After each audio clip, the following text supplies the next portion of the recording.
Welcome back to the channel. In this quick video, I'm going to give you an overview of how I replaced the front fender liners on my 2014 Chevy Caprice PPV. I replaced them mainly to fix this issue on the driver's side where it was hitting the backside of the tire because there was a tear that looked like it was repaired poorly, unfortunately. And with the replacement, I used the generic aftermarket replacement parts because the original OEM are quite expensive if you can even find them. So these are intended primarily for the Pontiac G8, the 2008 and 2009. Driver's side fit very well, but the passenger side did take some artistic reshaping of the foam filler behind the wheel well liner, fender liner here, and in the end it fit quite well. So let's get into the replacement. This is the driver's side front. I'm going to replace the fender wheel liner. A couple different names for this product. One thing I'm trying to correct here is there seems to be a protrusion in this particular plastic fender liner here, wheel well liner, and it's at some point contacted the tire. And based on the replacement one, which is a generic replacement, it's not the actual OEM part, and part number is GM1248204, and then I have a passenger side one of GM1249204, I believe. And I'm going to be replacing those because in this area here back by the screw holes, it's not pushed out like it is on the one that's in there. And here's the two screw holes that I was looking at over here. So there seems to be a deformity or protrusion here from something. So I'm going to see if this corrects it and how well these fit. I do have a square on the floor here, marked on the floor. Actually, let's show you that. Where the current point is where the tire may have been impacting it at some point.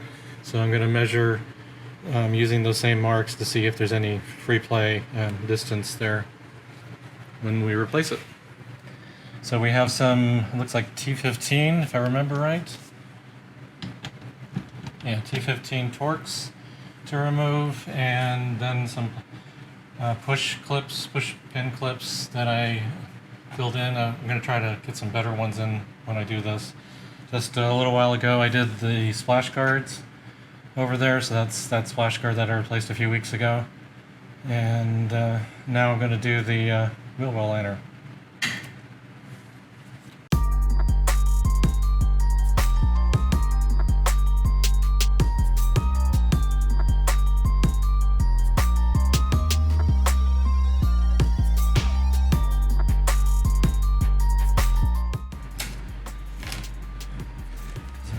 Looks like on the new one there's one underneath here, so this is like underneath the car, so looks like I have one more to go get. Alright,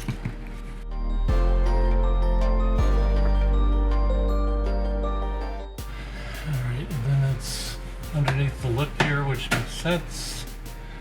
I think I've got everything removed that fastens it. I just need to get it disengaged from the lip of the fender.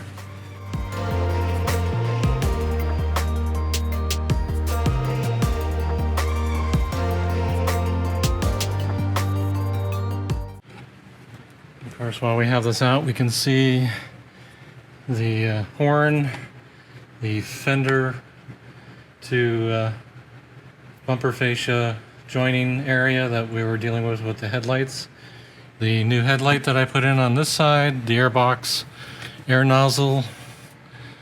And of course we have this strut that I'm going to be replacing with the suspension refresh. And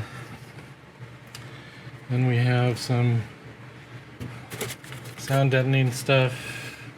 Everything looks decent overall. Let me get the flashlight in my hand here.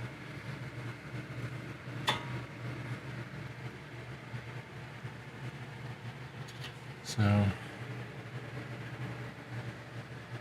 let's see how well they match up. I'm going to try to set them side by side. Looks like the opening here might be just a hair different. Placement of those look about right. We have the dimples here with the original dimples there. Looks like a pretty close match. So again, That's what we're looking at. GM 1248204. Alright, I'm going to try to get this in there, try to clean up some of the dirt. Didn't really do a great job there, but let's try to get the new fender liner in place and see if I can get a couple of the clips, or replace the clips with some better ones from my clip box.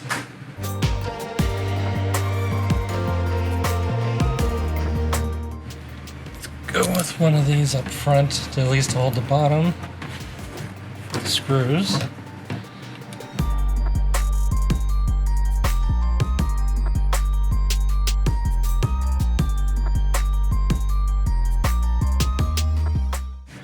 Looks like I'm gonna have to drill out these holes. The bushing here is, the outside diameter is a little bigger than this is allowing for. Yeah, so I'm gonna have to drill that out just a little bit. Well, I have the replacement wheel well or fender liner, depending on what you want to call it, in place and on the driver's side, and it looks much better. I have it underneath the lip here like I should for the fender. All the clips are in place.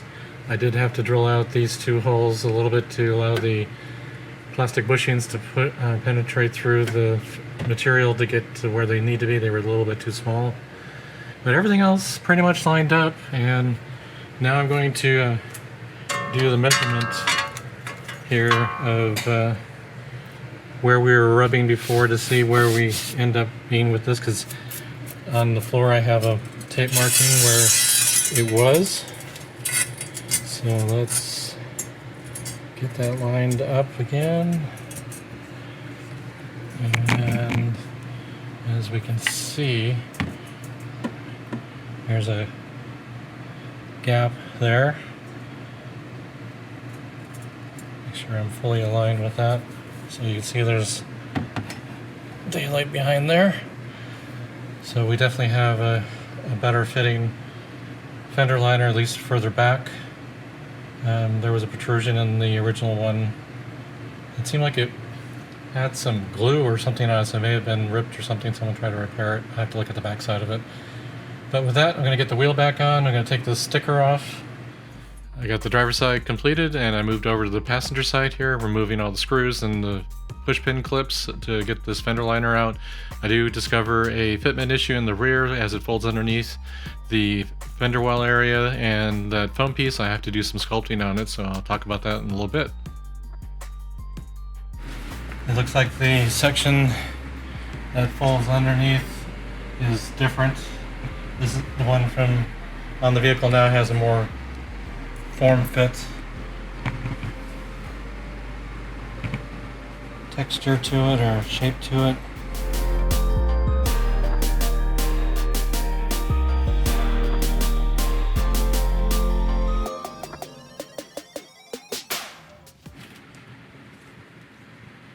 As we can see there, the one on the right is the OEM piece, and the one on the left is the aftermarket replacement. And you can see there's a hole down underneath there, and that, let's see, is that present on this one? Let's take a look. No, it is not. So we'll have to see if these holes line up, so it at least holds it up. We'll have to see how close the fitment is on that. I have the aftermarket fender liner, wheel well liner in place. It fit well on the front, and it fit up to this point down here. The foam fender spacer behind it was of an odd shape compared to what it was expecting. And the fender liner that was originally here fit around that, but I ended up cutting that down because the original fender liner for this vehicle is over $100 if you can find them, and I didn't feel like spending I was going to try to source a different one from maybe a Pontiac G8, something that'd be a little bit smaller, but then I couldn't find that part number, so I just trimmed it down so it fit within this area. And The screw that was used on the bottom side of this is no longer necessary the way this clips in. So this fit in here pretty well after getting that foam piece in this area reshaped. And it's still there. It's just slightly smaller than it was before. And now I'm ready to put the wheel back on. Looks pretty decent overall. So, not bad. Not bad.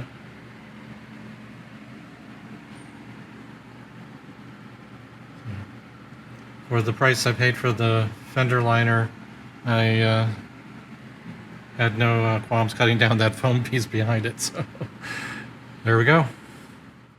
As you saw, the installation process wasn't too difficult. Removing some screws, some plastic retaining clips, and getting the new one installed. I did have to reshape the passenger side foam filler behind the fender liner, but not too difficult overall.